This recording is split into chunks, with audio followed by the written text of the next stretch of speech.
Parce que ce n'est pas la même ambiance que dans le jardin. Tout de suite, direction le parc législatif, puisque les députés ont voté en première lecture cette semaine le prolongement de l'application du pass sanitaire. La balle est dans le camp des sénateurs. Est-ce que vous soutenez cette prolongation du pass sanitaire? On vous pose la question sur Twitter. Vous répondez non à plus de 90% d'entre vous. Avec nous, un député qui a voté oui, David Corcero. Bonjour à vous. Bonjour. Député Modem du Val d'Oise. Nous sommes également en direct sur Sud Radio avec un sénateur qui s'apprête à voter non. Loïc Hervé, bonjour. Bonjour. Sénateur UDI de Haute-Savoie. 50 millions de Français qui ont reçu une première dose de vaccin contre la Covid. 45 millions qui ont les 2 doses, donc un pass sanitaire à ce stade. Ce pass sanitaire qui risque d'être exigé encore tout l'été. Pourquoi vous avez voté pour, David Corcero?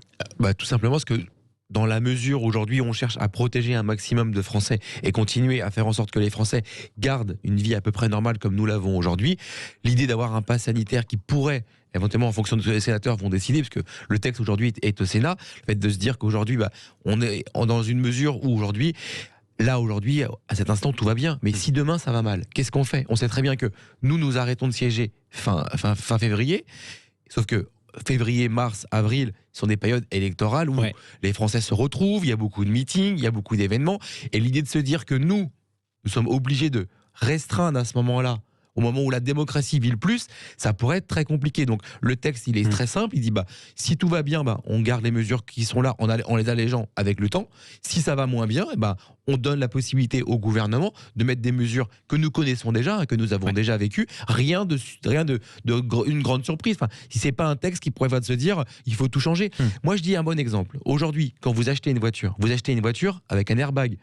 Dans le cycle de votre vie, si vous roulez tout très très bien et que si vous n'avez pas d'accident, l'airbag n'est jamais utilisé. Donc tout va bien. Mais il ne vous aura pas échappé qu'en ce moment, on l'utilise, le pass sanitaire. Exactement, sauf que s'il y a quelque chose qui ne va pas bien, dans ces cas-là, l'airbag est là et vous protège. C'est le même principe que ce texte s'appelle vigilance sanitaire, rien de plus. Et vous ne croyez pas si bien dire en parlant d'airbag, on a fêté les 50 ans de l'invention de l'airbag hier. Vous pouvez retrouver le podcast dont parle Auto sur sudradio.fr. Loïc Hervé, quand est-ce que le Sénat sera amené à se prononcer?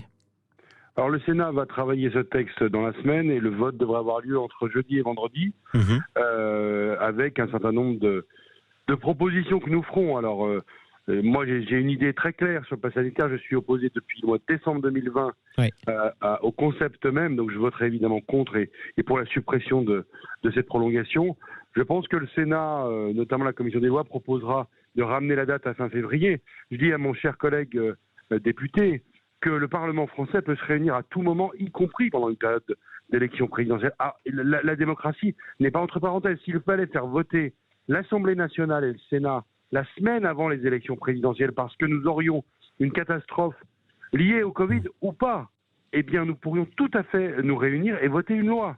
Donc dire la démocratie est entre parenthèses parce qu'il y a les élections présidentielles et les élections législatives, c'est faux. C'est tout simplement faux. Donc, c'est pour ça que cette date du 31 juillet est complètement dingue.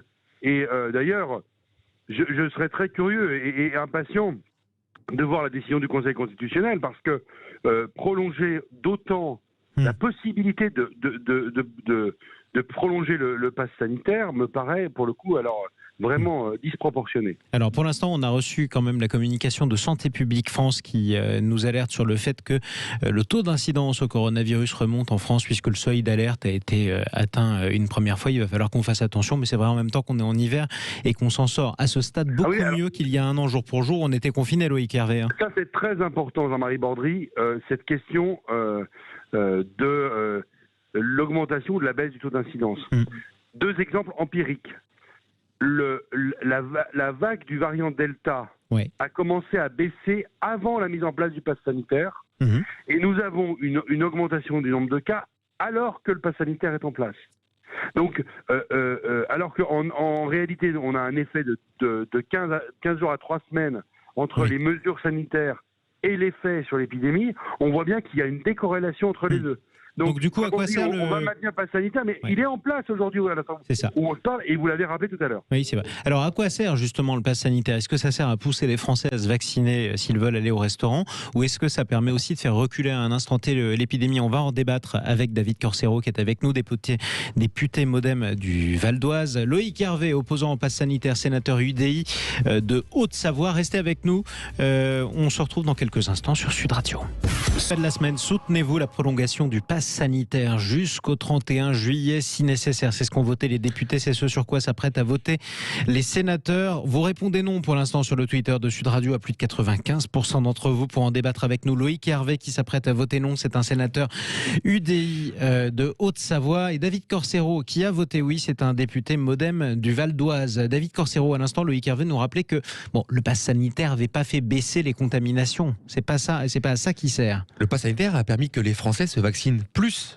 C'est ça l'objectif. Et deuxième objectif, a permis à un grand nombre de restaurateurs de maintenir ouvert le service, a permis à beaucoup d'entreprises de maintenir le fait de pouvoir être ouverts. Parce que les Français étaient vaccinés? Parce qu'ils étaient vaccinés, et surtout parce que le virus se propageait moins. C'était ça l'objectif. En tout cas. Je vais juste répondre, bonjour monsieur le sénateur, à deux choses.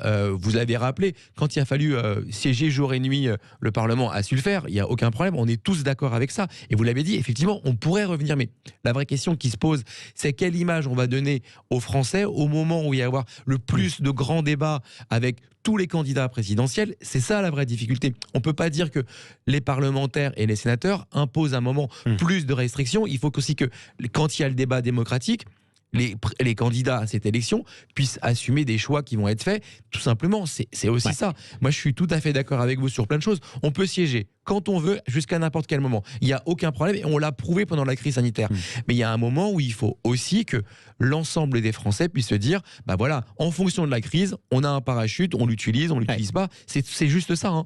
Loïc Hervé, sénateur de Haute-Savoie, il y a un an, on était confinés. Vous-même qui êtes sénateur de Haute-Savoie, vous aviez un certain nombre de stations de ski qui s'apprêtaient à découvrir qu'elles ne pourraient pas travailler de l'année. Est-ce que c'est le pass sanitaire qui nous a permis d'éviter ça ou pas? La preuve que non. Les stations de ski ont été fermées, ce qui était une décision totalement déraisonnable. Elles sont restées ouvertes en Suisse et en Autriche, et ça a très bien fonctionné. On a pris des décisions qui n'avaient pas de rationalité, simplement parce qu'il fallait socialement faire accepter qu'on puisse prendre des mesures sur tout le pays et en même temps laisser les stations de sport d'hiver ouvertes. Donc c'était une forme de cohérence politique, mais sur un plan épidémiologique, il n'y avait aucun risque à laisser les remontées mécaniques ouvertes. Quant au pass sanitaire aujourd'hui, le pass sanitaire, les gens sont vaccinés à plus de 80%. En première dose, vous êtes à plus de 80% dans les vaccinales, tout à fait, vaccinables. Donc ça veut dire que si le pass sanitaire a été un outil pro-vaccination, il a atteint ses effets. J'ai observé que l'Espagne a des taux tout à fait comparables, voire supérieurs, sans avoir mis en place le pass sanitaire. Et donc, maintenant la question, c'est de savoir si on continue durablement à avoir cet outil attentatoire aux libertés publiques. Durablement, ça veut dire que, vous savez, le gouvernement, et pardon, chers collègues, mais la majorité, vous avez annoncé régulièrement un certain nombre de choses, et vous avez dit le contraire deux mois plus tard. Le pass sanitaire, il a été mis en place au mois d'avril. Il devait durer quelques semaines, il devait être limité aux grands événements sportifs et culturels. Au mois de juillet, on le généralise. On généralise le temps d'un été, puisque, bien sûr, on se débarrassera, comme dit Gabriel Attal, de ce pass sanitaire le plus tôt possible. Oui. Tu parles. On l'a encore aujourd'hui dans nos vies quotidiennes, alors que la plupart des Français qui ont le pass sanitaire sont vaccinés doublement. Et donc, on est dans une logique de dire, ce truc va durer. Il faut arrêter le pass sanitaire le plus vite possible. Moi, ce qui me choque, c'est pas le pass sanitaire en soi, c'est l'accoutumance des Français à un contrôle social lié à un état de santé. En tout cas, un état vaccinal, plus qu'un état de santé. Mais effectivement, ça peut être aussi un état de santé quand vous faites dépister. Il y a également le test. Oui, c'est ce que je disais. Pas que le vaccin. Oui, tout à fait. David Corcero, effectivement, c'était pas prévu. On nous a promis quand même qu'il n'y aurait pas de pass sanitaire. Ensuite, il y en a eu un. Ça devait pas durer longtemps. Ça dure longtemps. Et ensuite, on nous a dit, a priori, on va pas essayer de le rallonger. On le rallonge jusqu'au 31. Vous la comprenez au moins, la méfiance à force ou la lassitude de Loïc Hervé? Alors, moi, je la comprends parfaitement, sauf que on le dit depuis très longtemps. Aujourd'hui, personne ne prédit ce qui peut se passer dans les mois qui viennent. Non. On était dans une situation où tout allait bien, d'un seul coup ça allait moins bien. S'il y avait une crise, on attendait la quatrième vague. Dans ce cas-là, pourquoi avoir promis qu'on ne prendrait pas des mesures dont on n'était pas sûr qu'on ne serait pas amené à les prendre? Mais pour la simple et bonne raison, c'est qu'aujourd'hui, je le dis, ce texte, c'est juste un texte de vigilance. On ne dit pas, on dit juste que si tout va bien, on peut alléger plus facilement et mieux. On dit que si ça va moins bien, on peut restreindre sans avoir à faire revenir les parlementaires et les sénateurs pour voter. C'est juste un texte de vigilance. On est en train de débattre sur quelque chose aujourd'hui qui dit que la situation aujourd'hui, elle est mieux que ce qu'elle a été, sauf qu'elle pourrait être pire. C'est juste un principe de précaution. Autre étape qui sera peut-être franchie, c'est celle de la 3e dose. Est-ce qu'un jour, on a commencé une campagne de rappel vaccinal, notamment pour les plus de 65 ans, ce sont ceux qui sont les plus à risque face au coronavirus. Est-ce qu'un jour, on verra notre passe sanitaire expirer, comme l'ont dit plusieurs ministres, parce qu'on n'aura que 2 doses? S'il y a une obligation vaccinale pour une 3e dose, on rappelle, je pense que oui, automatiquement. Est-ce que cette décision, vous êtes prêt à la prendre? Personnellement, aujourd'hui, je pense que sur la 3e dose, déjà, il faut avoir le complément de se dire qu'il faut attendre plus de 6 mois après la 2e dose pour pouvoir le faire. Même on y arrive pour les personnes âgées, elles sont exactement, oui, mais justement, la vraie question, c'est qu'aujourd'hui, il y a un vrai débat, cette 3e dose. Donc, moi, j'ai pas assez d'éléments aujourd'hui pour pouvoir vous répondre. Je pense qu'aujourd'hui, c'est plus à un médecin qu'il faudrait poser la question. Mais si c'est un rappel vaccinal qui permet d'être mieux protégé, oui. Mais aujourd'hui, dans d'autres pays, c'est pas le cas. Donc, il faudrait être sûr. Moi, je voudrais juste avoir des éléments. Vous ne l'excluez pas. Exactement. Moi, je pense que pour prendre une décision et pour bien voter, il faut avoir tous les éléments. Et ça, c'est un principe de précaution que j'ai toujours. Loïc Hervé. Moi, je vais vous donner un exemple très concret. J'ai un vol international dans 15 jours pour un pays qui s'appelle Israël. Israël me demande une 2e dose de moins de 6 mois. Donc, ça veut dire que alors, c'est le cas, puisque j'ai été vacciné de 2e dose le 2 juin, donc je pourrais partir, mais si je partais un mois plus tard, mon voyage n'était pas possible sans une 3e dose. Donc, ce que mon collègue dit est infirmé par les faits. La 3e dose sera exigée dans notre pays comme rapidement, sans qu'on ait besoin d'avis médical, etc. Tout ça est inscrit en réalité.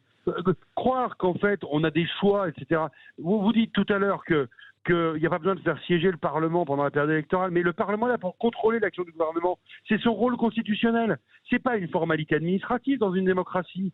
Le Parlement, il doit siéger librement, a fortiori en période de crise. Je vous rappelle, par exemple, que si le président de la République utilisait l'article 16, la Constitution prévoit que le Parlement siège de plein droit. Oui.